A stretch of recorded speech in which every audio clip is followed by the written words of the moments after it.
அமுதான தமிழே நீ வாழி, என் ஆவியிலே கலந்து நாவினிலே தவழும் அமுதான தமிழே நீ வாழி. If I speak in English, it will reach your mind. But if I speak in Tamil, it is in our mother tongue, it will touch your heart. Educating the mind without educating the heart is no education at all. சொன்னவன் மேதை Aristotle. அதனால தமிழ்லேயே உங்கள்கிட்ட பேசணும்னு நினைக்கிறேன். அன்னசத்திரம் 1000 வைத்தல், ஆலயம் 10000 நாட்டல், பின்னருள்ள தருமங்கள் யாவும் பெயர் விளங்கி ஒளிர நிறுத்தல், அன்ன யாவினும் புண்ணியம் கோடி, ஆங்கோர் ஏழைக்கு எழுத்தறிவித்தல். உலகத்தில் உள்ள எல்லா புண்ணியத்தை விட பெரிய புண்ணியம் ஏழை மாணவ மாணவிகளுக்கு எழுத்தறிவித்தவள் என்று சொன்னவன் பாரதி. இதை ஏன் இந்த இடத்துல குறிப்பிடுறேன்னா, ஒரு 68 ஆண்டுகள் பழமையான இந்த சங்கரா பாலிடெக்னிக் கல்லூரியிலே எவ்வளோ ஒரு பெரிய சிந்தனையோடு இதை ஆரம்பித்தவர்களுக்கு நன்றி சொல்ல வேண்டும் என்ற நோக்கத்தோடு இந்த விழா ஏற்பாடு செய்யப்பட்டிருக்கிறது. Gratitude is the mother of all virtues, Caesar or Roman Empire. நன்றி பயன் தூக்கி பார்த்தல் அரிது. என் நன்றி கொன்றார்க்கும் உய்வுண்டாம் உய்வில்லை, செய் நன்றி கொன்ற மகற்கு என்ற வள்ளுவனின் வாக்கிற்கிணங்க, வெள்ளத்தனையது மலர் நீட்டம் மாந்தர்தம் உள்ளத்தனையது உயர்வு என்ற குறளுக்கிணங்க இந்த மேடையிலே நான் இங்கு பேசுவதற்கு காரணமாக அமைந்து இந்த பாலிடெக்னிக் கல்லூரியினுடைய தாளாளராக அமைதியாக இங்கே அமர்ந்திருக்கின்ற என்னுடைய மரியாதைக்கும் மதிப்பிற்கும் உரிய திரு சங்கரன் அவர்களே, தொட்டனைத்தோறும் மணற்கேணி மாந்தர்க்கு கற்றனைத்தோறும் அறிவு என்பதற்கு இணங்க கற்று தெளிந்து இந்த பள்ளியினுடைய முதல்வராக இங்கே அமர்ந்திருக்கின்ற சங்கர சுப்பிரமணியம் அவர்களே, என்னை தொடர்ந்து தொலைபேசியிலே தொடர்பு கொண்டு நான் இங்கு பேச வேண்டும் என்று ஆரம்பித்த நாளிலிருந்து இன்று வரை தொலைபேசியிலே தொடர்பு கொண்டு இப்போ என்னை வரவேற்று இங்கே இருக்கின்ற திரு சீனிவாசன் அட்மினிஸ்ட்ரேட்டிவ் ஆஃபீஸர் அவர்களே,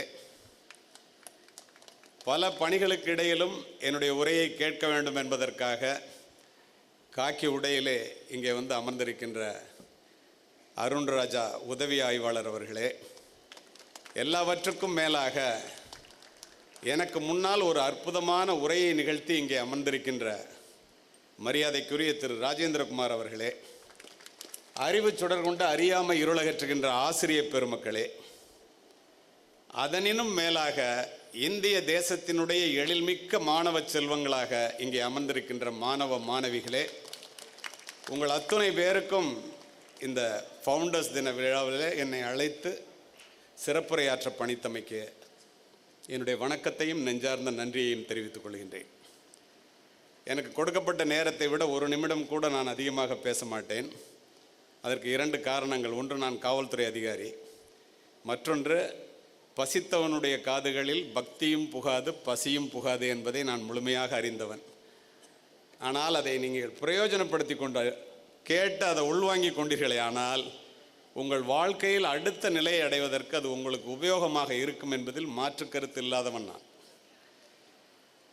படித்தவர்கள் படிக்காதவர்கள், ஏழைகள் பணக்காரர்கள், உயர்ந்தவர்கள் தாழ்ந்தவர்கள், யாராக இருந்தாலும் ஒருவரை ஒருவர் பார்க்கும்போது கேட்கின்ற முதல் கேள்வி, எத்தனை குழந்தைங்க, என்ன படிக்கிறாங்க என்பது தானே ஒழிய வேறல்ல.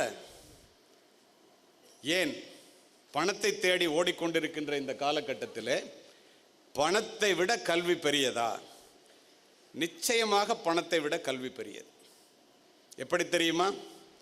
வெள்ளத்தால் போகாது, வெண்தணலால் வேகாது, வேந்தராலும் கொள்ளத்தான் இயலாது, கொடுத்தாலும் நிறைவின்றி குறையாது. பணம் கொடுக்க கொடுக்க குறையுண்டா, கல்வி கொடுக்க கொடுக்க வளருண்டான்னு சொன்னவன் தமிழன்.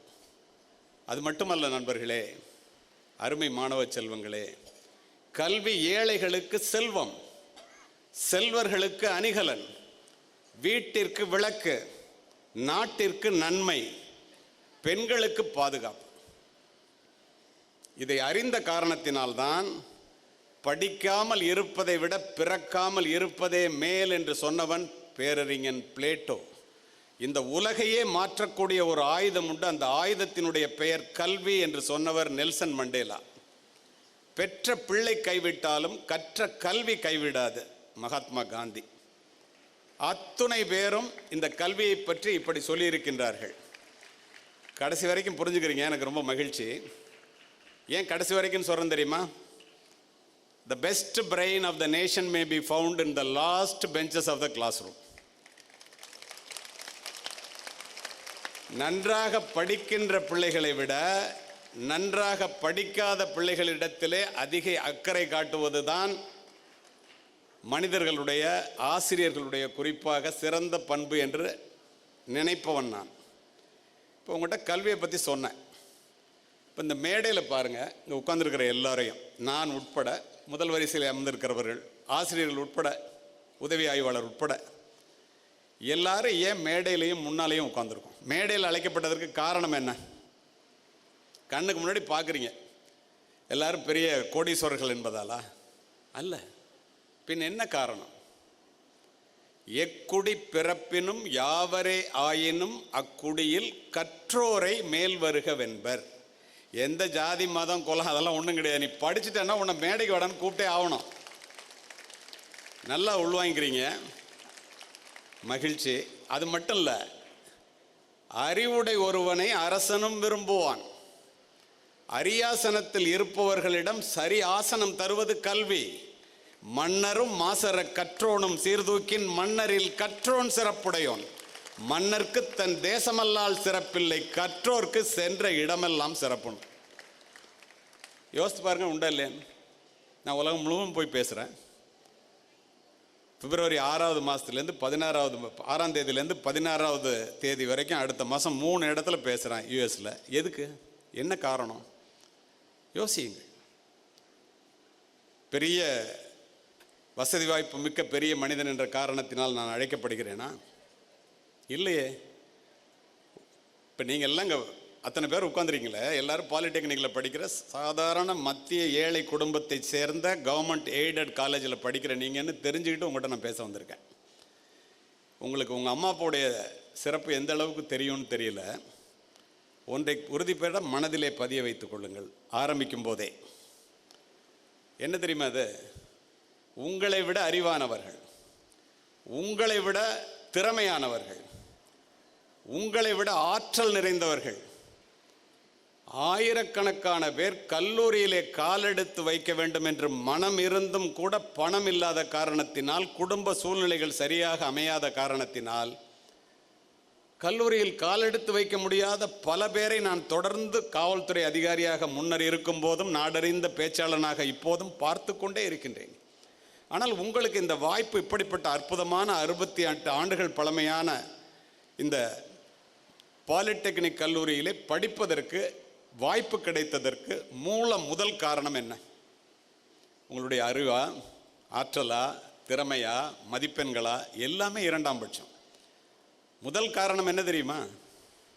அருமை மாணவ செல்வங்களே, வெயிலிலும் மழையிலும், பனியிலும் குளிரிலும், இரவிலும் பகலிலும், ஏன் வயலிலும் வரப்பிலும் விழுந்து புரண்டு பட்ட காயங்களையும் தழும்புகளையும் தாங்கிக் கொண்டு தனக்கு கிடைக்காத கல்வி தன் பிள்ளைகளுக்கு கிடைக்க வேண்டும், தான் அடையாத உயரத்தை தன் பிள்ளைகள் அடைய வேண்டும், தான் வாழாத வாழ்க்கையை தன் பிள்ளைகள் வாழ வேண்டும் என்று நினைத்து முதுகெலும்பொடிய பாடுபடுகின்ற அப்பாவையும், முழு வயிறு காணாமல் உன்னை வளர்க்கின்ற அம்மாவையும் நீ பெற்றிருக்கின்ற காரணத்தினால் இந்த இடத்தில் அமர்ந்திருக்கிறாய் என்பதுதான் முதற் காரணம்.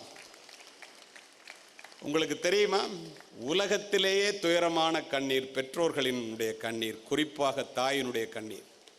உன்னுடைய ஒழுக்க கேட்டினால் கிடைத்த வாய்ப்பினை படிக்காமல் தவற விடுவதனால் அவர்கள் கண்ணிலே கண்ணீர் வருவதற்கு நீ ஒருபோதும் காரணமாக இருந்து விடாதே.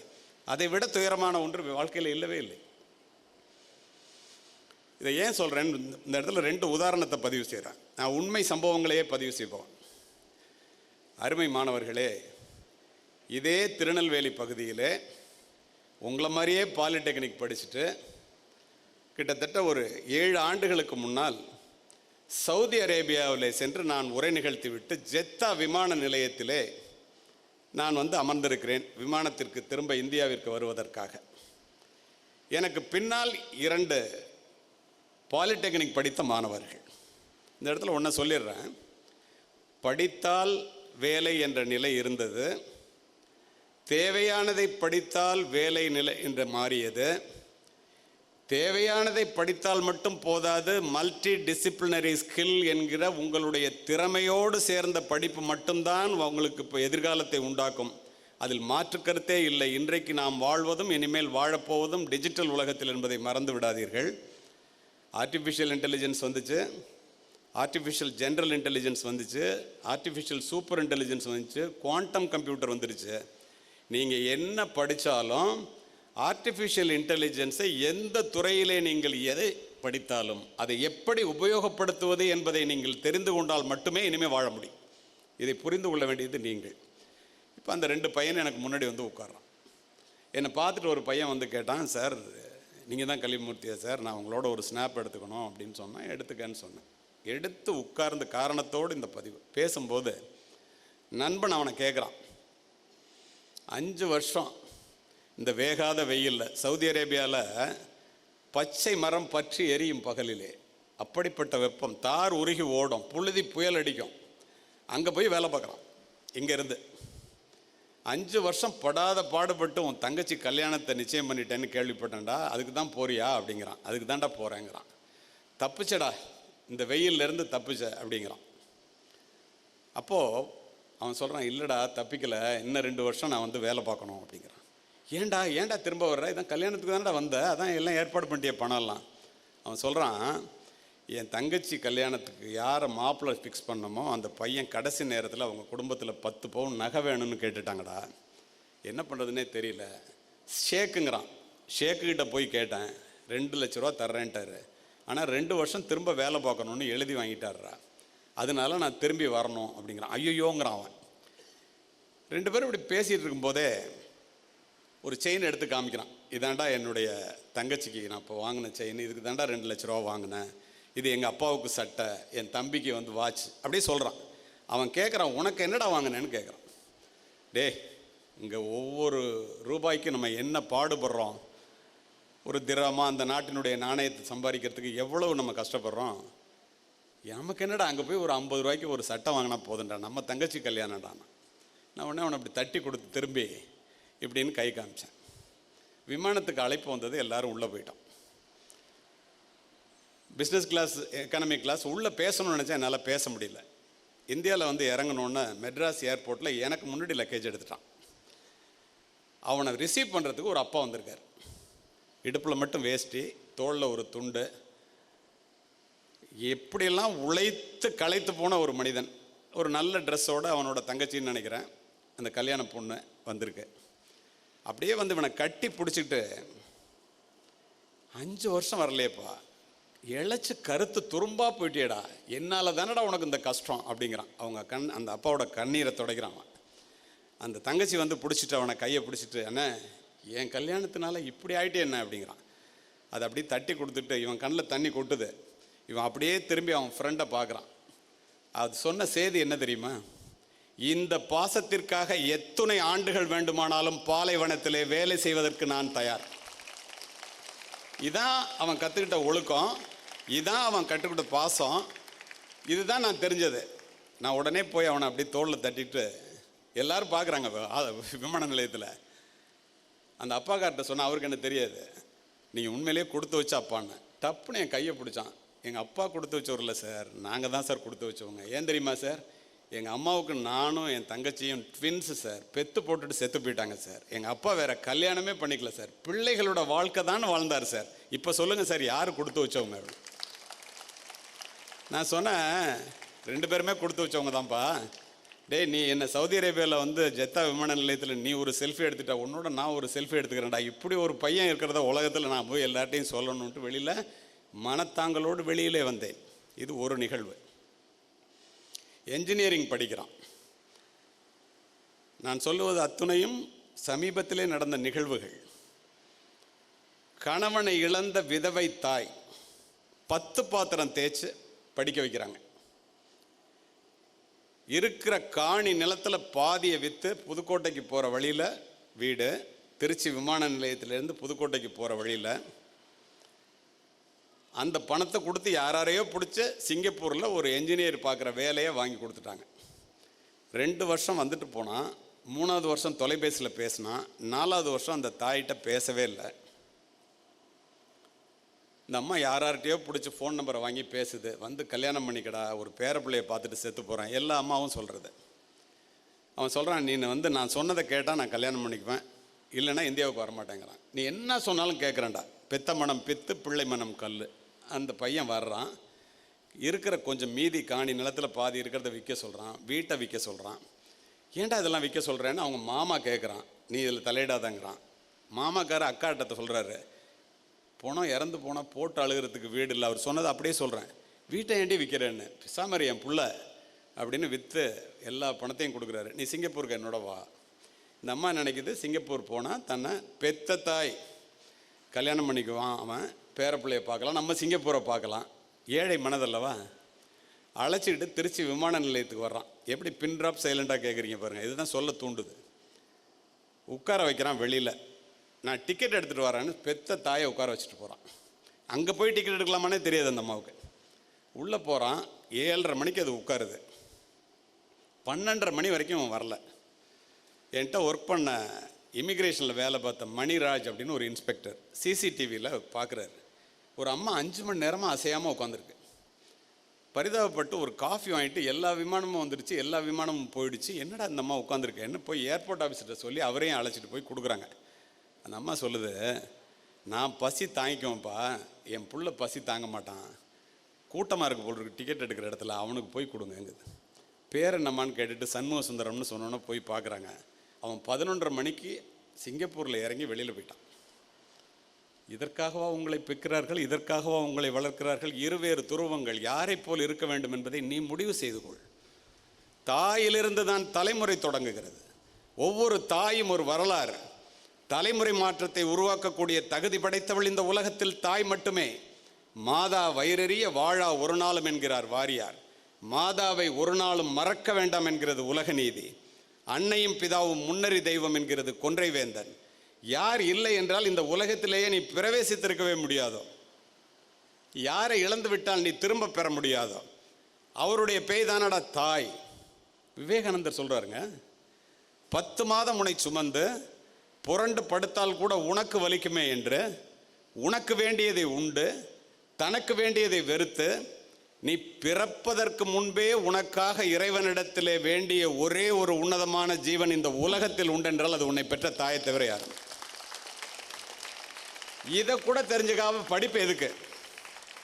இதை உணர எப்படி உணர்ந்து யோசிக்கிறீங்க? கண்ணை தொடச்சிக்கிட்டு கைதட்டுற இவ்வளோ நல்ல பிள்ளைகள் தானே நீங்கள். எங்கே தடுமாறுகிறீர்கள்? ஏன் தடுமாறுகிறீர்கள்? எதற்காக படிக்க வேண்டும் என்று இத்துணை ஆசிரியர்களும் சொல்லும் போது அது நமக்கு மண்டையில் ஏறுவதே இல்லையே ஏன்? உனக்கு முன்னால் இருக்கின்ற 2 கேள்வி. 1 to 5ன்னு சொல்லுவோம், நான் இறையன்பு சாரலாம். இந்த 1 to 5 என்ன தெரியுமா? வாழ்க்கையில் பிறந்து ஏதோ பிறந்துட்டோங்கிறதுனால ஒரு பொண்ணை கல்யாணம் பண்ணிக்க வேண்டியது, 2 குழந்தைங்களை பெற்றுக்க வேண்டியது. 1 to 5. ஒரு 3 bedroom வீடு, ஒரு 4 wheeler காரு, ஒரு 5 digitல 20,000 60,000 சம்பளம், அதுவும் பேங்க் லோனில், கடைசி வரைக்கும் இஎம்ஐ கட்டியே செத்து போக வேண்டியது. இதற்காக பிறந்தவர்கள் அல்ல நீங்கள், சாதிக்க பிறந்தவர்கள்.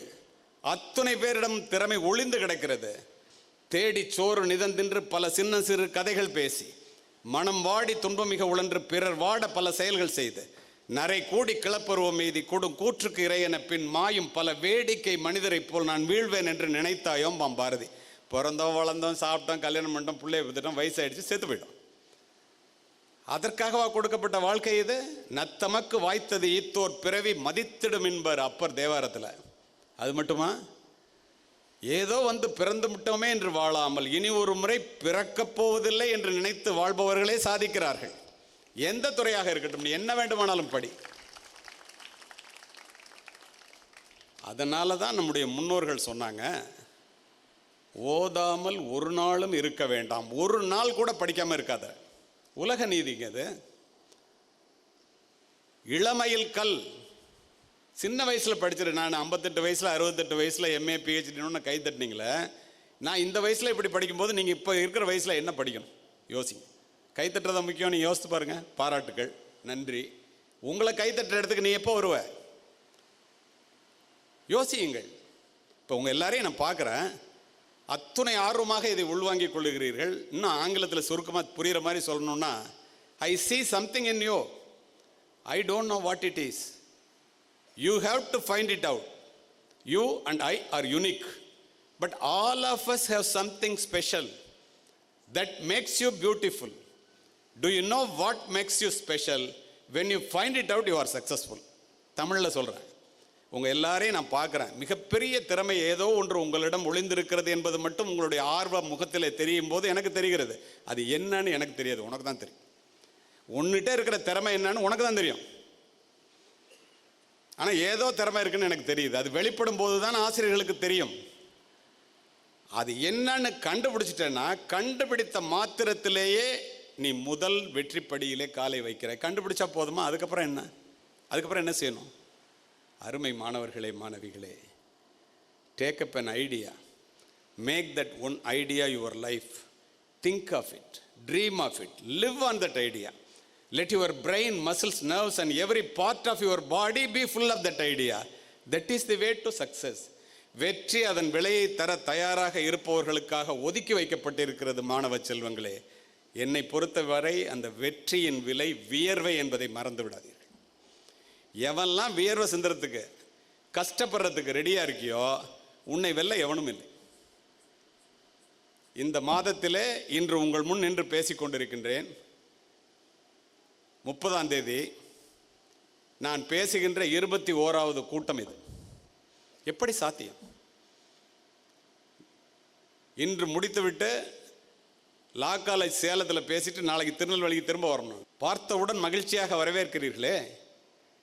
What we have done for ourselves will die with us and what we have done for others will remain and it is immortal. எத்தனை பேருடைய வாழ்க்கையிலே இது ஒளியேற்றி இருக்கும். எவ்வளவு பேர் வீட்டிலே பசியாறுவார்கள். எத்தனை பேருக்கு வேலை. ஒரு மனிதனுடைய சிந்தனை தானே. யோசித்து பாருங்க, உண்டா இல்லையா? என்ன எண்ணிய முடிதல் வேண்டும், நல்லவே எண்ண வேண்டும், திண்ணிய நெஞ்சம் வேண்டும், தெளிந்த நல்ல அறிவு வேண்டும். பாரதி. இந்த இடத்துல ஒன்றை பதிவு செய்கிறேன் உங்களுக்கு. நீ என்னவாக வேண்டும் என்று நினைக்கிறாயோ அதுவாகவே ஆகிவிடுவாய். நான் சொல்லலை, விவேகானந்தர் சொல்றார். எவ் உயிர், பெரிய பெரிய ஆள்லாம் என்ன சொல்லியிருக்காங்கன்னு பார்த்து அதை மைண்டில் வச்சுக்க. எவ் உயிர் எப்படி எண்ணின அவ் உயிர்க்கு அப்படி அளித்த அருள் அருட்பெருஞ்சோதிங்கிறார் ராமலிங்க அடிகளார். உங்களுக்கு புரிகிற மாதிரி கண்ணதாசன் சொல்றாரு. பூமியில் இருப்பதும் யோசிங்க, புது புது உயரமும் போய் வரும் தூரமும் அவரவர் எண்ணங்களே. பூமியில் இருப்பதும் வானத்தில் பறப்பதும் அவரவர் எண்ணங்களே. எண்ணம் தாண்டா எல்லாத்துக்கும் தான். அதை விட அற்புதமா பாரதி, நீ எதை கேட்கிறாயோ அதைத்தானடா வாழ்வு உனக்கு தருகிறது. என்னால் முடியாதுன்னு நினைச்சிடாத. நீ எதை கேட்கிறியோ அதை தான் வாழ்வு உனக்கு தருகிறது. அதனால் பெரிதினும் பெரிது கேள். பாலிடெக்னிக் முடிச்சுட்டு என்ஜினியரிங் முடிச்சுட்டு எத்தனை ஐஏஎஸ் ஐபிஎஸ் ஆஃபீஸர் இருக்காங்கன்னு எனக்கு தெரியும், உனக்கு தெரியாது. எதை பற்றியும் குறைவாக நினைப்பாத. இன்னைக்கு எதை செய்கிறியோ அதை நல்லா செய். எதை கற்றுக்கிறியோ அதில் நல்லா செய். அது மட்டுமல்ல, இதெல்லாம் விட வள்ளுவர் ஒருபடி அகடா போயிட்டாரு. என்ன சொன்னார் தெரியுமா? உள்ளுவதெல்லாம் உயர்வுள்ளல், மற்றது தள்ளினும் தள்ளாமை நீத்து. நினைக்கிறதெல்லாம் பெருசாக நினைடா, நடக்கலைன்னா மாற்றிக்காதடா, கண்டிப்பாக ஒரு நாள் நடக்குங்கிறாரு. எண்ணம் வலிமையாக இருந்தால். எண்ணுவது எண்ணிய எண்ணியாங்கு எய்துவர் எண்ணிய திண்ணீராக பெறின்ட்டார். காண முயலெய்த அம்பிலும் யானை பிழைத்த வேலேந்தல் அறிது. நான் காட்டுக்கு போய் முயலை குறி வைக்காதரா முட்டால், யானையை குறி வைன்னார் வள்ளுவர். உண்மையா இல்லையா பாருங்க. சரி, தமிழில் அப்படி சொல்லியிருக்காங்க. மற்றவர்கள் என்ன சொல்லியிருக்காங்க? புத்தர் சொல்கிறாரு, நீங்கள் எல்லாம் இப்போ இருக்கிறீங்க இல்லையா, என்ன மார்க் வாங்குற, என்ன படிக்கிற, என்ன உன்னுடைய லெவல், அம்மா அப்பாட்ட எப்படி நடந்துக்கிற, நாங்கள்லாம் இருக்கோம். எல்லாருடைய லெவலும் இன்னைக்கு எப்படி இருக்கிறோமோ, நீ இன்று இருக்கும் நிலைக்கு காரணம் உன்னுடைய மனமேன்ட்டு. உலகத்தில் பிறந்த ஜீவராசிகளிலேயே மிக அற்புதமான ஜீவன் மனிதன். தெரியுமா உங்களுக்கு? மனிதனுக்கு அந்த உயர்வை தருவது அவனுடைய சிந்தனை தான். சொன்னவன் மாபெரும் ஆசிரியன் அரிஸ்டாட்டில். மனிதனை உயர்த்துவது அவனுடைய சிந்தனை தான் ரூசோ. மனிதர்கள் தங்களுடைய எண்ணங்களுக்கு ஏற்பவே உயர்ந்த நிலையிலும் தாழ்ந்த நிலையிலும் வாழ்கிறார்கள் Emerson. Whatever a mind of a man can conceive and believe, he can achieve, Napoleon Hill. When you really want something, the universe always conspire in your favorங்கிற அல்கமிஸ்ட்ங்கிற புத்தகத்தில் நீ பெரிய ஆளாகணும்னு முடிவு பண்ணிட்டேன்னா எந்த தடையும் உனக்கு வராதோட மட்டும் இல்லை, இந்த உலகமே சேர்ந்து உனக்கு உதவி பண்ணும். இப்போ ஸ்ரீனிவாசன் சார் வரும்போது சொன்னார், என்னுடைய நண்பர்கள் கூட சில பேர் வந்து உங்கள் பேச்சை கேட்கணும்னு நினச்சாங்க. ஏன் இப்போ உங்களுக்கெல்லாம் நான் வந்து பேசணும்னு நினச்சி சார் சங்கர் சார் அழைச்சிருக்காரு, என்ன காரணம்? உங்களுடைய வாழ்க்கையிலே ஏதேனும் மாற்றத்தை உருவாக்க முடியுமா என்ற ஒற்றை நோக்கத்தை தவிர வேறு என்ன இருக்க முடியும்? உலகமே சேர்ந்து உனக்கு உதவி செய்தா இல்லையா, கேட்டுக்கிட்டு செய்யறியா இல்லையாங்கிறது உன் கதை. இதுலேருந்து என்ன தெரியுது? என்ன நினைக்கிறோமோ அது ஆயிடுறோம் அப்படின்னா என்ன தெரியுது? My dear students, the soul author of your success is your mind. If you master your thoughts, you master your mind. Once you master your mind, you master your life. When you master your life, you master your destiny. நான் தமிழில் சொல்லணும்னா, உங்களுடைய சிந்தனையிலே கவனம் வையுங்கள். அவைகள் தான் எண்ணங்களாக பரிணமிக்கின்றன. உங்களுடைய எண்ணங்களிலே கவனம் வையுங்கள், அவைகள் தான் சொற்களாக வெளிவருகின்றன. உங்களுடைய சொற்களிலே கவனம் வையுங்கள், அவைகள் தான் செயல்களாக மாறுகின்றன. உங்களுடைய செயல்களிலே கவனம் வையுங்கள், அவைகள் தான் பழக்கங்களாக மாறுகின்றன. ஒவ்வொரு நாளும் உங்களுடைய பழக்கங்களிலே கவனம் வையுங்கள், அவைகள் தான் உன்னுடைய வாழ்க்கையையே புரட்டி போடுகின்றன. உண்டா இல்லையா? யோசித்து பாருங்க. சரியா, நீ வந்து என்ன நினைக்கிறியோ அது ஆயிரலான்னு சொல்கிறியே, அப்படிலாம் நடக்குமா? என்னுடைய வாழ்க்கையில் அது மாதிரி நடந்தால் தானே உங்கள்கிட்ட சொல்ல முடியும். வரும்போது என்னிடம் சொன்னார்கள், இதெல்லாம் சொல்லணும் சார்னு. அதனால் ஞாபகம் வந்து சொல்கிறேன். 2 விஷயத்த சொல்கிறேன். இப்போ படிப்பை பற்றி உங்கள்கிட்ட சொன்னேன், எண்ணத்தை பற்றி உங்கள்கிட்ட சொன்னேன். படிப்பை பற்றி ஏன் சொன்னேன் தெரியுமா? 5ஆம் வகுப்பு மட்டுமே படித்த என்னுடைய ஏழை தந்தை, உங்கள் அப்பா அம்மாலாம் உங்கள்கிட்ட சொல்கிற மாதிரி சொல்லுவாங்க. என்ன சொல்லுவாங்க தெரியுமா? தம்பி, நாங்கள் தாண்டா படிக்க முடியல, நீ மட்டும் படிச்சிட்டேன்னா உலகத்தில் எந்த மூலைக்கு போனாலும், உன்கிட்டேருந்து எது போனாலும் இந்த கல்வி மட்டும் போகாதுப்பா, படிப்பாம்பாங்க. தாயிற் சிறந்த கோவிலும் இல்லை, தந்தை சொல் மிக்க மந்திரம் இல்லை, 1000 உறவில் பெருமைகள் இல்லை, அன்னை தந்தையே அன்பின் இல்லை இல்லவா? சொல்கிறது அப்பா இல்லை, பிளட் இஸ் திக்கர் தென் வாட்டரில். படித்தேன் நான், காவல்துறை உயர் அதிகாரியாக ஆக முடிந்தது. அதெல்லாம் விட்டுருங்க. இப்போ இங்கே படிக்கும்போது என்னை அறிமுகப்படுத்தும் போது சொன்னாங்கல்ல, காக்கி உடை அணிந்த உயர் காவல்துறை அதிகாரி, துப்பாக்கி சுடுற போட்டியிலெல்லாம் நிறைய பதக்கம் வாங்கினார், முதலமைச்சர் அப்துல் கலாம் சார்ட்டெல்லாம் ஜனாதிபதி விருது வாங்கினார்னு நீங்களாம் கை தட்டினீங்க. அதெல்லாம் உண்மை தான். ஆனால் எல்லாத்த விட எங்கள் அப்பா சொன்னது உண்மை. எப்படி தெரியுமா? நான் உயிராக நேசித்து உடுத்தி இருந்த காக்கி உடை என்னுடைய பணி நிறைவுக்கு பிறகு என்னிடத்திலே இப்போது இல்லை.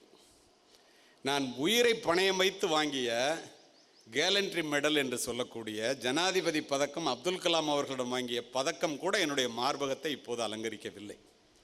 ஆனால் மாணவ செல்வங்களே, என் தந்தை சொன்னதைப் போல நான் படித்த கல்வி மட்டும் என்னிடத்திலேயே இருக்கின்ற காரணத்தினால் உலகம் முழுவதும் சென்று உரை நிகழ்த்துகின்றேன், என்று உங்களிடம் உரையாற்றி கொண்டிருக்கின்றேன். அவ்வளோதானே, சிம்பிள். இது கல்விக்கு. சரி, எண்ணம்னு சொன்னேன், நினச்ச மாதிரி நடக்கும்னு. என் வாழ்க்கையில் நடந்ததானே உங்கள்கிட்ட சொல்ல முடியும். அருமை மாணவர்களே, ஒன்றை தெரிந்து கொள்ளுங்கள்.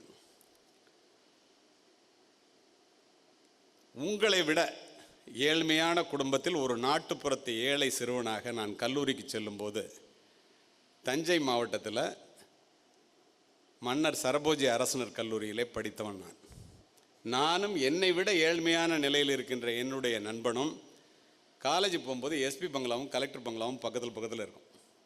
எனக்கு காக்கி உடையன் இந்த காவல்துறை அதிகாரியாக வேண்டும் என்பது என்னுடைய ஆசை. என் நண்பனினுடைய ஆசை என்னன்னு தெரியாது. எப்போ பார்த்தாலும் ஒரு ஹிண்டு பேப்பர் வரும், ஒரு ஊருக்கு ஒரு பேப்பர் வரும், ட்ரெயின்லேருந்து தூக்கி போட்டு போவோம். ஒரு லைன் விடாமல் படிப்பான். நான் எப்போ பார்த்தாலும் கிரவுண்டில் இருக்கிறாள். காக்கி உடையன் இந்த காவல்துறை அதிகாரினா ஒரு மாவட்டத்தினுடைய எஸ்பியாகவே ஆகணும் அப்படின்னு நினைக்கிறதுனால எஸ்பி பங்களாவை காலேஜ் போகும்போது நின்று பார்ப்பேன். என் கூட என் ஃப்ரெண்டு நிற்பான். பெரிய மீசை வச்சுட்டு நிறைய மெடல், ஒரு பெரிய காவல்துறை அதிகாரி, வி ஷேப் பாடி, எக்ஸசைஸ் பாடி, சிவப்பு விளக்கு சொல்ல 11 அம்பாசிடர் காரில் தஞ்சாவூர் மாவட்ட எஸ்பி பங்களாலேருந்து டெய்லி 9:30 மணிக்கு ஆஃபீஸ் போகிறோம். நாங்கள் 10 மணி காலேஜுக்கு 9:30 மணிக்கு அந்த இடத்த கிராஸ் பண்ணுவோம். நான் நின்று பார்க்காம போனதே இல்லை. ஒரு நாள் காரை நிறுத்தினார்.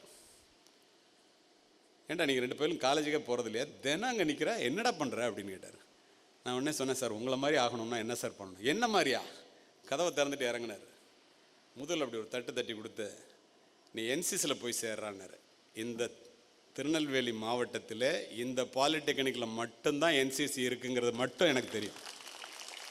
அந்த மாணவர்கள் என்னை அழைத்து வந்த அந்த மிடுக்கும் அவர்களுடைய அந்த உடலும் என்னை பின்னோக்கி இழுத்தது. அதுக்கு முதல்ல பாராட்டுகள். நீ போய் என்சிசியில் சேர்றா, ரைஃபிள் கிளப்பில் சேரு, ஒழுங்காக படி, மீதி நேரத்தெல்லாம் மைதானத்தில் செலவு பண்ணுன்னார். சொன்னதெல்லாம் செஞ்சேன். பரீட்சை முடிஞ்சு சர்வீஸ் கமிஷன் எக்ஸாம் வந்துச்சு. என்னுடைய நண்பனும் நானும் போனோம்.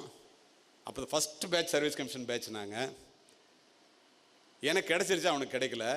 இன்டோரில் என்னை விட அவன் அதிக மார்க்கு. எப்போ பார்த்தாலும் லைப்ரரியிலே உட்காந்துருப்பான். நான் எப்போ பார்த்தாலும் கிரவுண்டில் இருப்பேன்.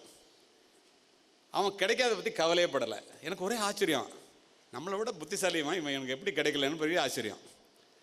என்னடா உனக்கு கிடைக்கலன்னு, நீ போட பார்த்துக்கலான்னா ட்ரைனிங் போயிட்டேன். சிறப்பு பதவி உயர்வெல்லாம் பெற்று எஸ்பி ஆகணும் தானே என்னுடைய எண்ணம். நீ என்னவாக வேண்டும் என்று நினைக்கிறாயோ அதுவாகவே ஆகிவிடுவேன்னு நான் உங்கள்கிட்ட சொன்னேன்ல. எந்த எஸ்பி பங்களாவை பார்த்து கொண்டு ஒரு நாட்டுப்புறத்து ஏழை சிறுவனாக நான் கல்லூரிக்கு சென்றேனோ, அதே எஸ்பி பங்களாவிலே அந்த மாவட்டத்தினுடைய காவல்துறை கண்காணிப்பாளராக என்னுடைய ஏழை தாயை அழைத்து கொண்டு குடி புகுந்தவன் நான். இதை எனக்காக சொல்ல, இனிமேல் தான் கிளைமேக்ஸு. பதவியேற்று முடித்துவிட்டு மரியாதை நிமித்தமாக மாவட்ட கலெக்டரை பார்ப்பதற்காக கலெக்டர் அலுவலகத்திற்கு சென்றேன். மாணவர்களே, நூலகத்திலேயே படித்த என்னுடைய நண்பன் மாவட்ட கலெக்டராக என்னை வரவேற்றான். நான் எஸ்பி பங்களாவை பார்த்துட்டு இருக்கும்போது அவன் கலெக்டர் பங்களாவை பார்த்துட்டு இருந்திருக்கானா, அப்போ தான் தெரியுது எனக்கு. நீ என்னவாக வேண்டும் என்று நினைக்கிறாயோ அதுவாகவே ஆகிவிடுவாய். ஒன்று லைப்ரரியில் இரு, இல்லை கிரவுண்டில் இரு. ரெண்டும் இல்லாமல் ரோட்டில் இருந்தால் கடைசி வரைக்கும் ரோடு தான், மாற்றமே கிடையாது. நான் அப்படியே ஸ்ட்ரெயிட்டாக சொல்லக்கூடியவன். உங்கள் மேலே தயவுதாட்சன் எல்லாம் கிடையாது எனக்கு. ஏன்னா உங்கள் அம்மா அப்பாவை நினச்சிக்கிட்டு பேசிக்கிட்டு இருக்கேன் நான். இதுதான் லைஃபு. இதை புரிந்து கொள்ள வேண்டியது நீங்கள் தான். இந்த பெண்களினுடைய திறமை நீங்கள் அறிந்து கொண்டே ஆக வேண்டும். நம்ம பொம்பளை பிள்ளைங்க தானே, நம்மளால் என்ன பண்ண முடியும்? தயவு செய்து நினைக்காதீர்கள், திருநெல்வேலி ஒரு அறிவார்ந்த மண், இங்கே உள்ள மாணவிகள் அப்படி நினைக்க மாட்டீர்கள் என்பதை நான் அறிவேன். இதில் வந்து சேர்ந்துருக்கீங்க பாலிடெக்னிக்னாலே நீங்கள் திறமைசாலின்னு தெரியும் எனக்கு. ஆனால் உங்களுடைய திறமை என்ன என்று தெரிந்து கொள்ளுங்கள். Women are trying to prove that women can do what men can do. Women were not created to do what men can do. Women were created to do what men cannot do. பெண்கள் ஆண்கள் செய்வதை எங்களால் செய்ய முடியும் என்று முயற்சிக்காதீர்கள். ஆண்கள் செய்வதை செய்வதற்காக மட்டுமே படைக்கப்பட்டவர்கள் அல்ல பெண்கள். ஆண்களால் செய்ய முடியாதையும் பெண்களால் செய்ய முடியும் என்பதற்காக படைக்கப்பட்டவர்கள். இது எப்படின்னு சொல்கிறேன். மங்கையராய் பிறப்பதற்கே நல்ல மாதவம் செய்திடல் வேண்டுமம்மா. உங்களுக்காகவே சொல்கிறேன் இதெல்லாம். இதை சொல்கிறது யார்? கவிமணி தேசிய விநாயகம் பிள்ளை சொல்கிறாரு. மாதர்தம்மை இழிவு செய்யும் மடமையை கொளுத்துவோம்ட்டார் பாரதி. ஆணும் பெண்ணும் நிகரன கொண்டால் அறிவில் ஓங்கி வையம் தழைக்கும்ட்டார். எட்டும் அறிவினில் ஆணுக்கு இங்கே பெண் இளைப்பிள்ளை காண்ட்டார். ஏட்டையும் பெண்கள் தொடுவது தீதென்றெண்ணினோர் மாய்ந்து விட்டார். வீட்டிற்குள்ளே பெண்ணை பூட்டி வைக்கும் விந்தை மனிதர் தலை கவிழ்ந்தார். அதுக்கு நீங்கள் தான் இப்போ உதாரணமே. பட்டங்கள் ஆள்வதும் சட்டங்கள் செய்வதும் பாரினில் பெண்கள் நடத்த வந்தோம் என்று சொன்ன பாரதி உரைநடையில் எழுதுகிறார். ஆண் பிள்ளைகள் நல்லா தெரிஞ்சுங்க, என்ன எழுதுனார் தெரியுமா?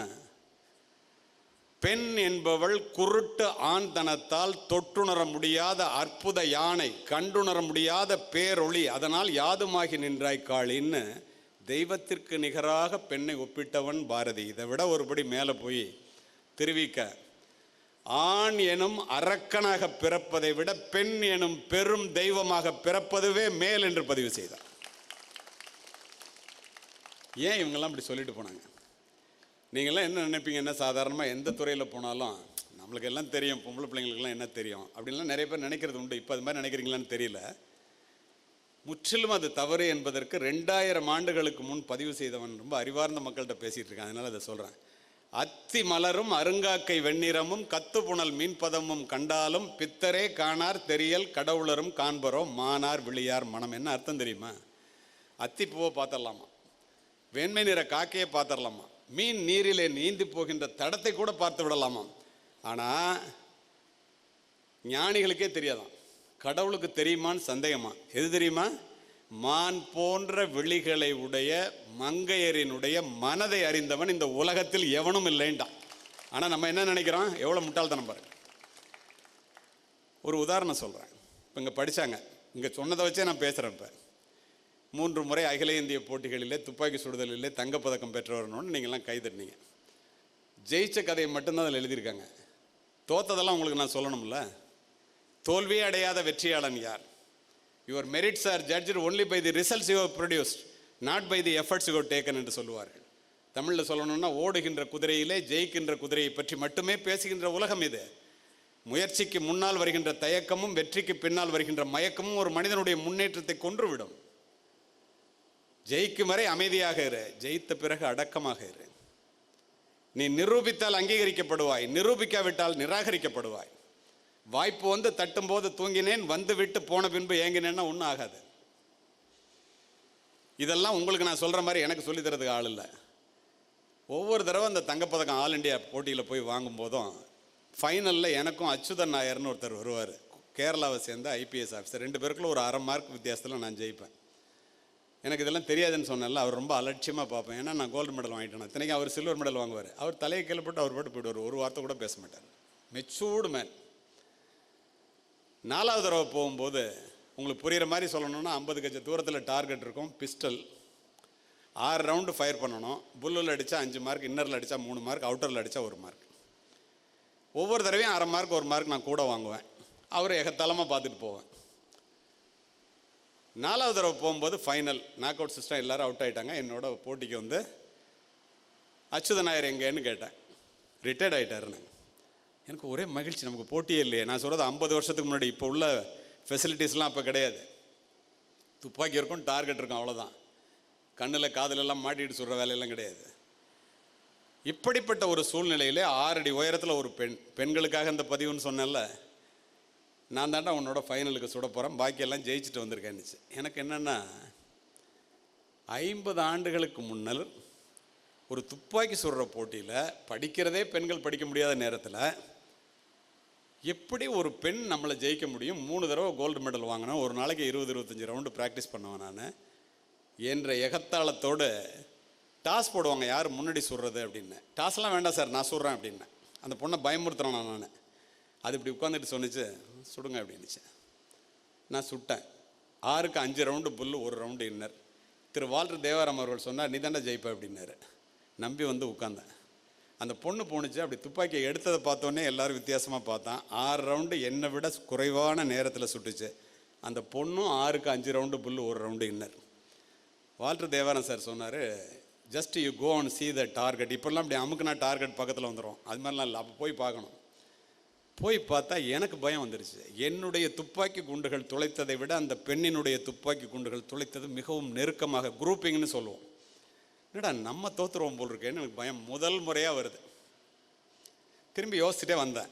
ஜட்ஜு கேட்டார், அசரீரி மாதிரி இருந்துச்சு எனக்கு. 2 பேரும் ஈக்குவல் மார்க்கு, டாஸ் போட்டுடலாமான்னாரு. அப்பா, தோத்தா கூட டாஸில் தோத்தோன்னு சொல்லிக்கலான்ட்டு தாராளமாக சார்னேன். அந்த பொண்ணு இங்கே உட்காந்துட்டு சொன்னிச்சு, mister Kaliyamoorthy, this is not a game of chance, it is a game of skill.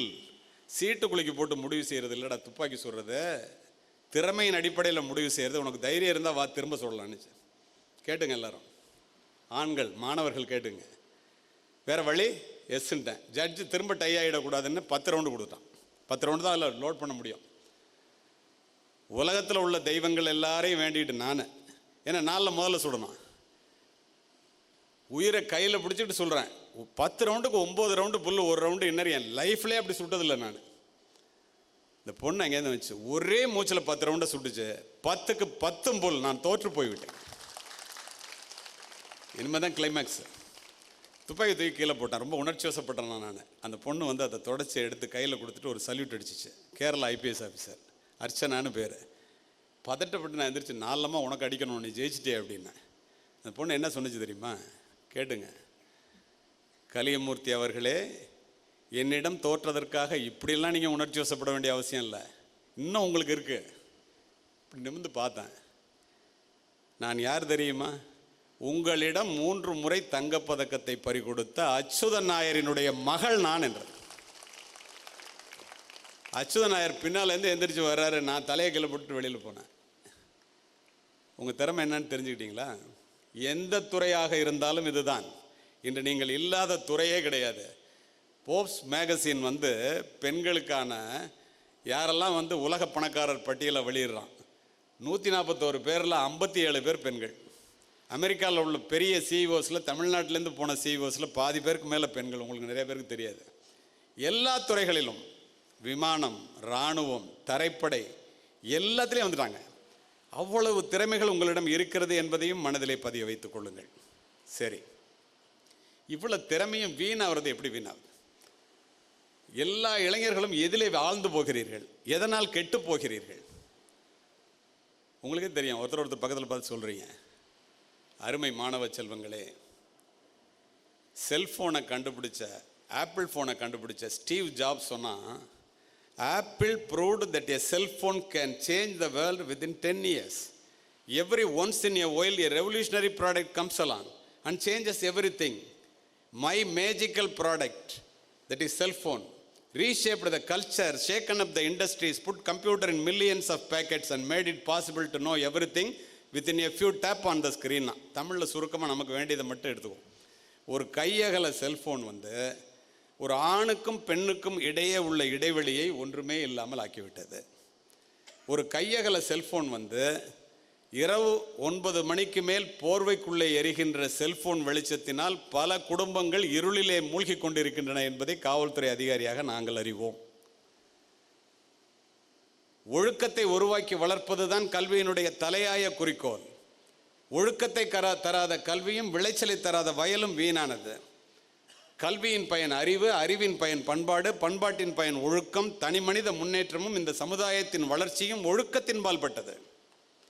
உண்டாலே யோசித்து பாருங்க. நீங்கள் எல்லாரும் இப்போ முடிச்சுட்டு போகும்போது சமுதாய வீதியிலே நீ கைவீசி நடக்கும்போது நீங்கள் யாரும் தனியாக நடப்பதாக ஒருபோதும் தயவு செய்து நினைத்து விடாதீர்கள். 5000 ஆண்டுகள் மரபார்ந்த இந்த இந்திய தேசத்தினுடைய பெருமையும், பல்லாயிரம் ஆண்டுகள் பழமையான தமிழ்நாட்டு தமிழ் மக்களின் தமிழ் பண்பாடும், உங்களுடைய மூதாதையர்களினுடைய தியாகமும், பெற்றோர்களினுடைய உழைப்பும், ஆசிரியர்களினுடைய அறிவுரையும், உங்களுடைய ஒழுக்கமும் உங்களுடன் கூடவே வருகிறது என்பதை ஒருபோதும் மறந்து விடாதீர்கள். உங்களுடைய மனது இருக்குத, mind is a very good servant but a wonderful டிக்டேட்டர்பாங்க.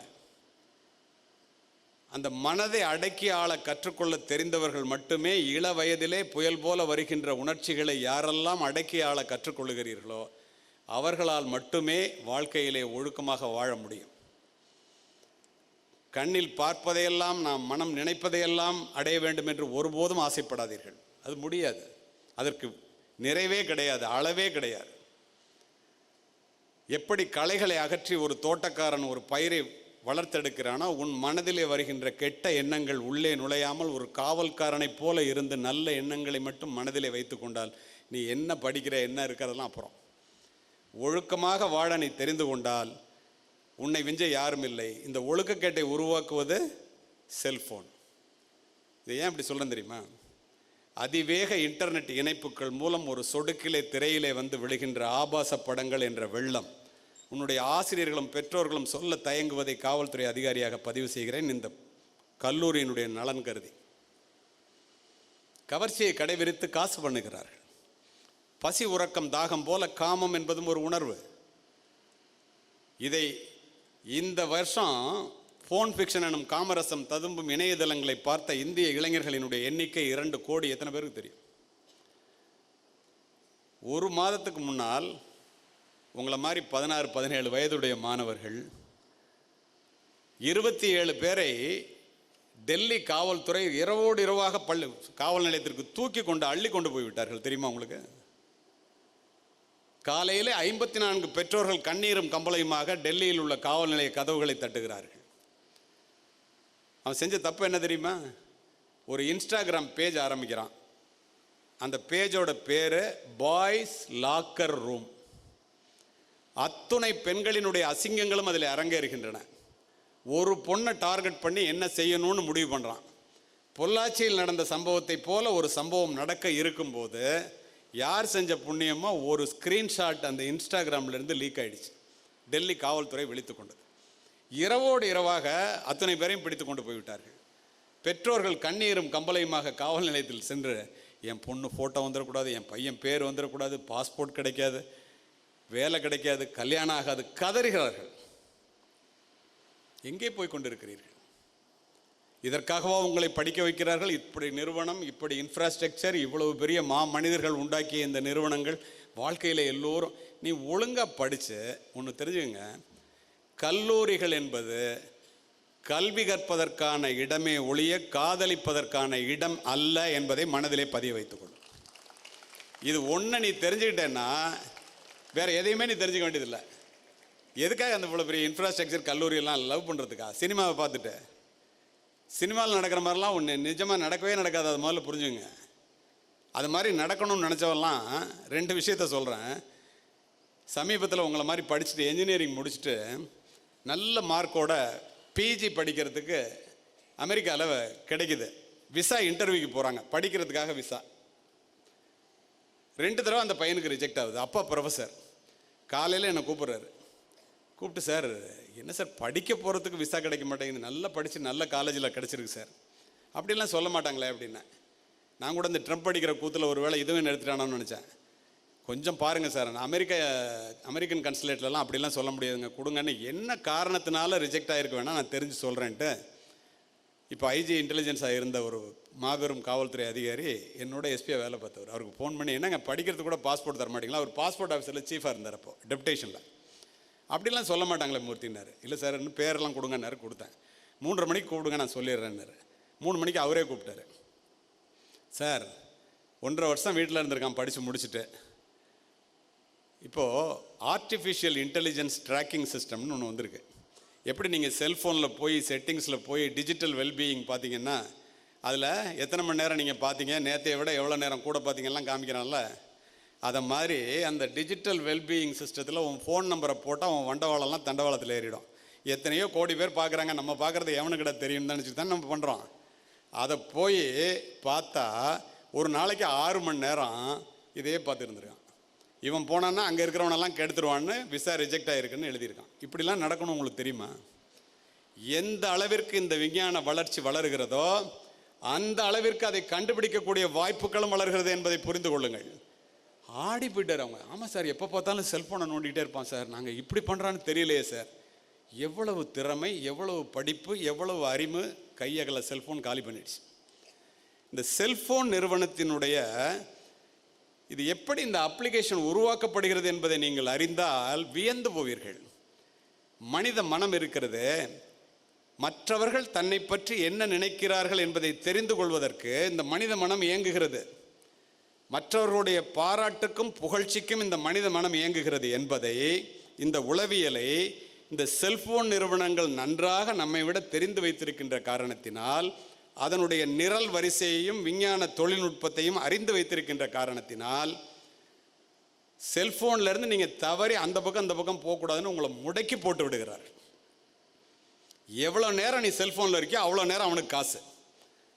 ஓடிக்கொண்டிருப்பது கடிகார முள்ளல்ல உன்னுடைய வாழ்க்கை. மார்க் ஜூக்கம்பெர்க், ஃபேஸ்புக்கோட சிஇஓ, அவனை கூப்பிட்டு கேட்குறாங்க அமெரிக்க செனட்ல, எப்படா இவ்வளோ பில்லியன் டாலராக கொட்டுறேன்னு. அவன் சிரிச்சுக்கிட்டே சொல்கிறான், சமூக ஊடகங்களினுடைய மிகப்பெரிய வருமானமே நீங்கள் தவிர்க்கவே முடியாதபடி ஒளிருகின்ற விளம்பரங்கள் தான்.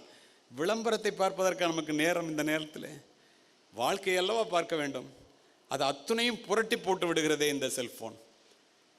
ஒரு செல்ஃபோனில் நீ பேசணும்னு சொன்னா, சைபர் சொசைட்டி ஆஃப் இந்தியாவுக்கு பேசுனதுலேருந்து ஒரு நிமிஷம் உங்களுக்கு சொல்கிறேன். செல்ஃபோனை பேசணும்னு நீ நினச்ச உடனே தொடாத. ஸ்டாப், திங்க், அம்மாட்ட பேசணுமா, அப்பாட்ட பேசணுமா, ஃப்ரெண்டுகிட்ட பேசணுமா, முதல்ல யோசி. அதுக்கப்புறம் செல்ஃபோன் எடு. Stop, think, touch. பேசிட்டு வச்சிரு. சும்மா அப்படி செல்ஃபோனை எடுத்தேன்னு வச்சுக்க, முதல்ல நோட்டிஃபிகேஷன் வரும், அதை பார்ப்பேன். வாட்ஸ்அப் குரூப்புக்கு போவேன். YouTube, Facebook, OTT. 3 மணி நேரம் ஆயிருக்கும். அம்மாட்ட பேசுகிறத மறந்து 3 மணி நேரம் ஆயிருக்கும். எதுக்காக நீ எல்லாருக்கும் இந்த அனுபவம் இருக்கும். இது உங்களுடைய குறையல்ல, தெரியுமா? உங்களுக்கு ஆச்சரியமாக இருக்கும். இந்த செல்போன் நிறுவனங்கள் கோடிக்கணக்கான டாலர்களை கொட்டி மிகப்பெரிய புத்திசாலிகளால் இந்த செல்போன் அப்ளிகேஷன்ஸ், செயலிகள் வடிவமைக்கப்படுகின்றன. இது அகஸ்மாத்த போய் நீங்கள் மாட்டுறதில்லை, திட்டமிட்டு விரிக்கப்படுகின்ற வலை. இதை நீ தெரிந்து கொள்ளாத வரை ஒன்றுலேருந்து ஒன்றுட்ட அதுலேருந்து தப்பிக்கவே முடியாது. உள்ளே போயிட்டேன் நான் வெளியே வரவே முடியாது. ஏன்னா அப்படி வடிவமைக்கப்பட்டிருக்கிறது. அதனால தான் முதல்லையே ஜாக்கிரதையாக இருங்க. நேரிலே பேசுவதற்கு சங்கோஜப்படுகின்ற எதையும் யாராக இருந்தாலும் செல்போனிலே பகிர்ந்து கொள்ளாதீர்கள். Nothing is secret in the digital. 8000 கோடி டாலருக்கு அதிபதி அமேசானோட நிறுவனர் ஜெஃப் பிசோஸ், அவனுடைய வாட்ஸ்அப் உரையாடல் திருட்டு போயிடுச்சுங்க. நம்புறீங்களா? நீங்கள் நான்லாம் ஏமாத்துறோம். சுஜாந்த் சிங்னு ஒருத்தன் வந்து சூசைட் பண்ணிட்டானே, அவன் வாட்ஸ்அப் உரையாடலில் எடுத்து தான் தீபிகா படுகோனிலேருந்து எல்லாரையும் கூப்பிட்டு ட்ரக்கில் விசாரித்தாங்க. அப்போ நம்மெல்லாம் ஏமாத்துறோம். Nothing is secret. இந்த ஒன்றை வச்சுக்கோங்க. ஓடிக்கொண்டிருப்பது கெடிகார முள்ளல்ல நம்முடைய வாழ்க்கைங்கிறத முடிவு பண்ணிக்க. எதுக்கு செல்ஃபோனை யூஸ் பண்ணணுமோ அதுக்கு மட்டும் யூஸ் பண்ணுங்க. உங்களை மாதிரி படித்த பையன்க, நிறுவனத்தில் வேலை செய்கிறவங்களாம், பெரிய பெரிய பணக்காரங்களாம், மற்ற நாடுகளில் இருக்கிறவங்க 25-35 இயர்ஸ்க்கு இடையில் பில்லினராக இருக்கிறவங்களுக்காக ஒரு பெரிய மாநாடு நடந்துச்சு. விஐடி விஸ்வநாதன் சார்னு நானும் பேசுகிறதுக்காக போயிருந்தோம். அப்போ ஒரு பையன், அங்கே இருக்கிற பையனை கூப்பிட்டு பேச வர்றாங்க. அவன் பேசுனதை பார்த்தா அசந்து போயிட்டேன் நான். ஒரு நாளைக்கு காலையில் 15 நிமிஷம், சாயந்தரம் 15 நிமிஷம் எனக்கு என்ன தேவையோ அதுக்காக தான் செல்ஃபோனை யூஸ் பண்ணுறேன் சார். யூடியூப், ஃபேஸ்புக்கெல்லாம் ஒரு ஆப்பு கூட செல்ஃபோனில் கிடையாது சார். எல்லாம் கம்ப்யூட்டரில் வச்சுருக்கேன். எனக்கு எதாவது தேவைன்னா அதில் போஸ்டிங் போடுவேன், இல்லைன்னா இல்லை. அதை என்னுடைய வருமானத்துக்கு தான் நான் யூஸ் பண்ணுறேன், இன்னொருத்தன் சம்பாதிக்கிறதுக்கெல்லாம் யூஸ் பண்ணுற அளவுக்கு நான் முட்டாள் இல்லை சார். நம்ம என்ன பண்ணுறோம்? காலையில் எந்திரிச்சோன்னு செல்ஃபோனை தேட வேண்டியது. இல்லைன்னா ஏதோ ஓசோனில் ஓட்ட விழுந்துரும், உக்ரைனில் விழுகிற குண்டுங்க விழுந்துரும்ன்ட்டு. ராத்திரி போகும்போது செல்ஃபோனோடு போக வேண்டியது. இந்த டார்க் மோடு, நைட் மோடெல்லாம் கொடுக்குறானே, உங்கள் வசதிக்குன்னு நினச்சிக்காதீங்க. ரீடு ஹேஸ்டிங்ஸ்னு ஒரு சிஇஓ, அவன்கிட்ட போய் உனக்கு யூடியூப், ஃபேஸ்புக் 2ல் எதிராக உங்களுக்கு வந்து போட்டின்னு. அவன் அதெல்லாம் இல்லை சார், ராத்திரி தூக்கம் அந்த பயிலெல்லாம் தூங்குறான்ல அதாங்கிறான். புரியல என்னன்னு கேட்டால், பகலில் இவன் நேரத்தெல்லாம் நாங்கள் எடுத்துட்டோம் சார், நைட்டில் தூங்க விடாமல் பண்ணுறதுக்கு என்ன செய்யலான்னு பார்த்துட்ருக்கோம். எத்தனை பேருக்கு தெரியும் இது? சார் டார்க் மோடு சார், கண்ணு கெட்டு போகுது சார். Night mode sir. எவ்வளோ நேரம் நீ இருக்கியோ அவ்வளோ நேரம் அவனுக்கு காசு, அவ்வளோ நேரம் உனக்கு நஷ்டம், உன் வாழ்க்கை. தயவு செய்து புரிந்து கொள்ளுங்கள். சரி, இறுதியாக அருமை மாணவ செல்வங்களே, 5 நிமிஷத்தில் முடிச்சிடுறேன். எல்லாரும் பணம்னு சொல்கிறோம். படிக்கிறது பணம், சம்பாதிக்க வேண்டியது பணம். பணம் இல்லைன்னா there is no free lunch in the world. சுருக்கமாக நம்ம பொது புத்தியில் என்ன சொல்லி வச்சுருக்காங்கன்னா, பெரிய பணக்காரெல்லாம் அயோக்கியன். தவறு. அரசியல்வாதிகள் சிலரையும் நடிகர்கள் சிலரையும் குறைச்ச உழைப்பில் நிறைய சம்பாதிச்சு கோடி கோடியாக சம்பாதிக்கிறத பார்த்துட்டு நம்மெல்லாம் நினைக்கிறோம் பணம் நிறையா வச்சுருக்கவங்களாம் அயோக்கியன்னு. அதெல்லாம் விட்டுருங்க, அந்த குரூப்பை விட்டுருங்க. வெளிநாடுகளில் பார்த்தீங்கன்னா, இப்போ நீங்கள் எடுத்துங்களேன், Microsoft owner, Amazon owner, Facebook owner, இவெல்லாம் என்ன கொள்ளையடிச்சா சம்பாதிக்கிறான்? அறிவு, உழைப்பு. மல்டி மில்லியன் கம்பெனிஸ் நடத்துகிறான், பல லட்சம் பேருக்கு வேலை கொடுக்குறான். இதெல்லாம் எப்படி சாத்தியம்? என்னத்தினால வந்தது? இவங்க அத்துணை பேரும் இந்த பணத்தை சம்பாதிப்பதற்கு காரணம் என்ன? Rich dad. நீங்கள் வந்து பாலிடெக்னிக்கில் படிக்கிற பிள்ளைங்க, உங்களுக்கெல்லாம் புரியுமா புரியாதெல்லாம் நான் நினைக்கல. உங்களை வந்து பார்த்தோன்னே நீங்கள் எல்லாத்தையும் தெளிவாக புரிஞ்சுக்கக்கூடிய தகுதியுள்ள மாணவர்கள் என்று அறிந்து கொண்டு நான் உங்களிடம் உரை நிகழ்த்தி கொண்டிருக்கின்றேன். அதே மாதிரி புரிஞ்சுக்கிறீங்க. இதை ஏன் சொல்கிறேன்னா, ரிச்சஸ்ட் மேன் இன் பாபிலோன் அப்படின்னு ஒரு புத்தகம். அதில் அவன் சொல்கிறான், money is the medium by which your earthly success is measured. தமிழில் திரும்ப சொல்கிறேன். Money is plentiful for those who knows the simple laws which governs its acquisition. Money makes possible the enjoyment of the best the earth offers. Money is governed by the same laws which governed the money 6,000 years back when prosperous people thronged in the streets of Babylon. அப்படின்னு சொல்கிறோம். என்ன அர்த்தம்? பணத்தை வச்சு தான் நீ வாழ்க்கையில் வெற்றி பெற்றவனா இல்லையா என்பதை இந்த உலகம் முடிவு செய்கிறது. இந்த பணத்தை சம்பாதிப்பது, யார்கிட்டெல்லாம் பணம் குவியுதுன்னா அந்த பணத்தை சம்பாதிப்பதற்குரிய நியாயமான வழியிலே பணத்தை சம்பாதிப்பதற்குரிய சூட்சுமத்தை தெரிந்து வைத்திருப்பவர்களும் பணம் குவிகிறது.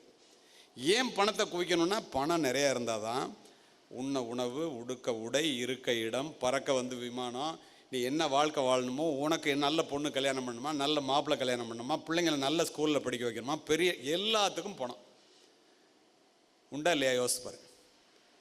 ஏழையினுடைய காலை நேரம் மிகவும் கொடுமையானது. அதை அனுபவிச்சு பார்த்தா தான் தெரியும். இந்த பணம் யாருக்கிட்ட குவியுது, எதுக்கு குவியணும்னு சொல்லிட்டேன். அது மட்டும் இல்லை, நேபுகாத் நேச்சார் வாழ்ந்த காலத்தில் 6000 வருஷத்துக்கு முன்னால் தொங்கு தோட்டம் அமைந்த பாபிலோன் நகரத்தில், அப்போல்லாம் நோட்டே அச்சடிக்க முடியாதப்ப, இப்போ தங்கம் என்ன விலை விற்கிதுன்னு உங்களுக்கு தெரியுதுல்ல, தங்க காசுகளை மூட்டை மூட்டையாக தோளிலே சுமந்து கொண்டு எல்லாரும் வியாபாரத்துக்கு போயிட்டு இருப்பானா. இன்றைக்கி எவ்வளவு சம்பாதிக்கணும், இன்றைக்கி என்ன மாதிரி கம்பெனி ஆரம்பிக்கணும், இன்றைக்கி எப்படி பண்ணணும்னு மிகப்பெரிய அளவிலே வளர்ந்த நாடாக இருந்த நேரத்தில், அப்போ பணத்தை சம்பாதிக்கிறதுக்கு என்ன விதிகள் இருந்துச்சோ இன்னை வரைக்கும் அது மாறலையா? அது என்ன? சிக்கனமாக வாழ கற்றுக்கொண்டவன் ஏழையானதாக சரித்திரம் இல்லை. சேமித்து வாழ கற்றுக்கொண்டவன் ஏழையானதாக சரித்திரம் இல்லை. இன்னும் உங்களுக்கு புரிகிற மாதிரி வள்ளுவர் சொல்லுவார். எப்படி சொல்லுவார் தெரியுமா? அளவறிந்து வாழாதான் வாழ்க்கை உளபோல இல்லாகி தானும் கெடும். கணக்கே இல்லாமல் செலவு பண்ணி தன்னிட்ட இருக்கிற பணம் நிறைய இருக்குன்னு எவன் வாழ்கிறானோ, விஜய் மல்லையா ஒரு சிறந்த உதாரணம்னு சொல்லுவேன். ஆகார அளவிட்டதாயினும் கேடில்லை போகாறு அகலாக்கடை. செல்வம் வர்ற வழி எவ்வளவு சின்னதாக இருந்தாலும் போகிற வழி அதை விட சின்னதாக இருந்தால் நீ பணக்காரன்ட்டான். ஆன முதலில் அதிகம் செலவானால் மானம் அழிந்து மதிகெட்டு போன திசை, எல்லாருக்கும் கள்ளனாய் ஏழ்பிறப்பும் தீயனாய் நல்லாருக்கும் பொல்லனாம் நாடுன்னு ஔவையார் 1000 வருஷத்துக்கு முன்னாடி சொன்னாங்க. இதெல்லாம் என்ன அர்த்தம்?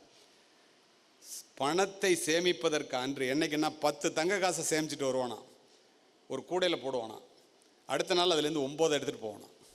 அதை வச்சு பிஸ்னஸ் பண்ணி எத்தனை சம்பாதிக்கணுமோ சம்பாதிச்சு அதில் கொண்டு வந்து ஒன்றா வச்சுட்டு பாக்கி எடுத்துகிட்டு போனான். First you pay first to your self. உனக்கு முதல்ல நீ பணத்தை சேர்த்துக்க. இப்படி அதாவது திறமசாலின்னா யாருன்னா, தனக்கு தேவையான அளவிற்கு சம்பாதிப்பவன் திறமசாலியான், தன்னுடைய சம்பாத்தியத்திற்கு ஏற்ற மாதிரி செலவு செய்கிறவன் புத்திசாலியான். இதை ஏன் உங்கள்கிட்ட சொல்கிறேன் தெரியுமா? பணத்தை எப்படி சம்பாதிப்பது என்று சொல்லிக் கொடுக்கின்ற இந்த கல்வி முறை, நீ படித்து நல்ல வேலைக்கு போய் நல்ல கம்பெனியில் போய் 30,000 ரூபா 40,000 ரூபா சம்பாதிக்கணும்னு சொல்லித்தர்ற இந்த கல்வி முறை இருக்க, இந்த பணத்தை எப்படி நிர்வாகம் செய்வது, ஃபினான்ஷியல் நாலெட்ஜ்னா என்னன்னு சொல்லித்தர்றதே இல்லை. அதனால தான் மிகப்பெரிய மனிதர்கள் கூட பணம் நிறையா வச்சுருக்கிறவன் திடீர்னு ஆண்டி ஆயிடுறான். பெரிய விளையாட்டு வீரர் கோடி கோடியாக வரும், திடீர்னு ரோட்டில் நிற்பான்.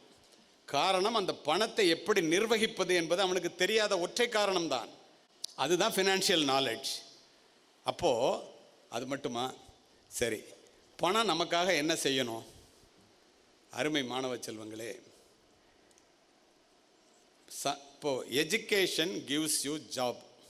உண்டா இல்லையா? உங்களுக்கு படிப்பு வேலையை தரும். Job brings you money. வேலை உங்களுக்கு பணத்தை சம்பளமாக கொண்டு வரும். Money brings you asset. Asset buys you wealth. Wealth gives you financial freedom. ஒருத்தன் நிறைவாக முறையான வழியில் பணம் சம்பாரித்து பணக்காரனாகணும்னா இதுதான் வழி.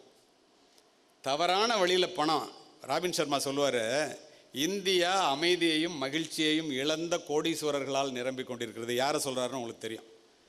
இன்னல் தரும் பொருளை ஈட்டுதலும் துன்பம், பின்னர் அதனை பேணுதலும் துன்பம், அன்னது அழித்தலும் துன்பம், அந்த பிறர்பால் இழத்தலும் துன்பம். கோடி கோடியாக கொள்ளையடிச்சு அழக்கொண்ட செல்வம் அழப்போம், இழப்பினும் பிற்பயக்கும் நற்பால வைம்பர். அப்போது பணம் சம்பாதிக்கணும், அது நியாயமான வழியில் இருக்கணும். ஏன் பணத்தை சேர்த்து வைக்கணும்? நீங்களாம் அது 60 வயசுக்கு மேலே நீங்கள் பண்ண முடியாது.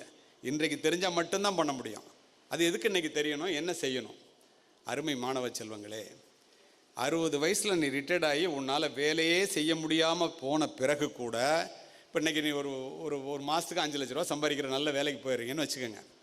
60 வயசில் நீங்கள் ரிட்டையர்ட் ஆகி வெளியில் வரும்போது நீங்கள் சம்பாதிச்ச பணத்தை முதலீடு செய்த முதலீடுகளிலிருந்து உனக்கு வருமானம் சட்டை பைக்கு வர வேண்டும். கடன்கள் என்று தெரியாமல் சொத்துக்கள் என்று நினைத்து கொண்டு பேங்க்கில் லோனை வாங்கி இஎம்ஐ கட்டலான்னு சொல்லி அது உன்னுடைய சொத்துன்னு பேங்க் சொத்தை நினச்சிக்கிட்டு கடனை வாங்கி அதில் பணத்தை போட்டேன்னா உன் சட்டப்பையிலேருந்து பணம் போகும்.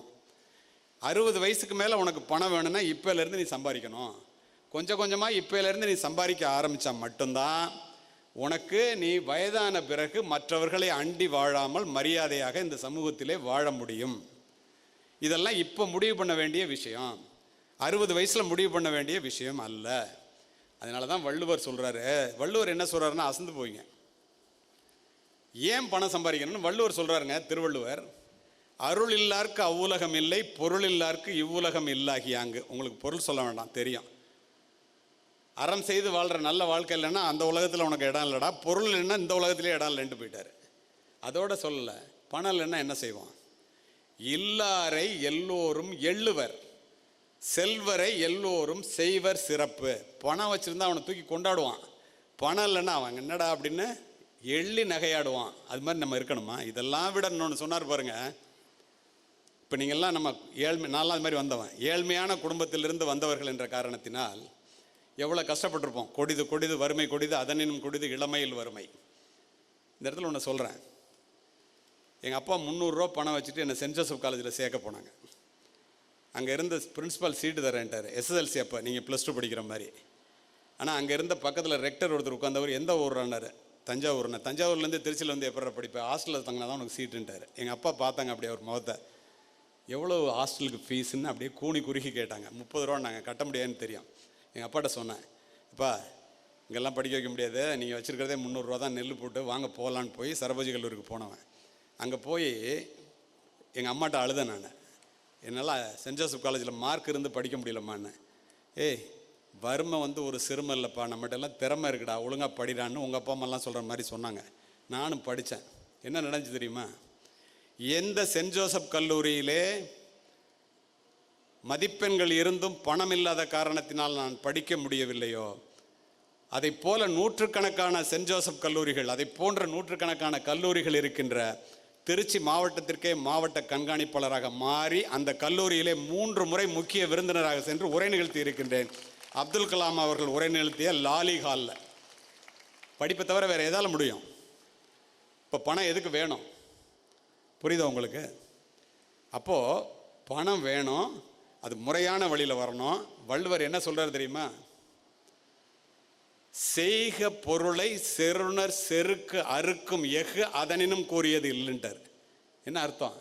உன்னுடைய எதிரியினுடைய திமிரை அடக்குவதற்கு பணத்தை விட கூர்மையான எஃகு போன்ற ஆயுதம் வேற எதுவுமே இல்லைடா, பணம் தாண்டா. அந்த பணத்தை முறையான வழியில் சம்பாரிச்சாதாண்டா உனக்கு அமைதியும் நிம்மதியும் கிடைக்கும். அது படிப்பின் மூலமாக தாண்டா முடியும். இந்த காலகட்டத்தில் தொழிற்கல்வி மூலமாக தாண்டா முடியும். அந்த தொழிற்கல்வியை தேர்வு செய்து படித்து கொண்டிருக்கின்ற நீங்கள் எல்லோரும் எல்லாமும் பெற வேண்டும். உங்களிடத்தில் இல்லாத நிலை வேண்டும். இந்த சங்கர் பாலிடெக்னிக்கானது ஆள் போல் தலைத்து அருகுபோல் வேரூன்றி நலமுடனே முன்னேற மாணவர்கள், ஆசிரியர்கள், நிர்வாகம் அத்துணை பேரும் ஞானமுடன் சிந்திக்க வேண்டும். இத்துணை நேரம் அமைதி காத்த நல்ல உள்ளங்களுக்கும், கரெக்டாக நான் பேச ஆரம்பித்து 1 மணி நேரம் ஆகுது, வாய்ப்பு கொடுத்த நிர்வாகத்திற்கும், குறிப்பாக இதனுடைய தாளாளர் அருமை பெரியவர் சங்கர் அவர்களுக்கும் நன்றி கூறி விடைபெறுகின்றேன். நன்றி, வணக்கம்.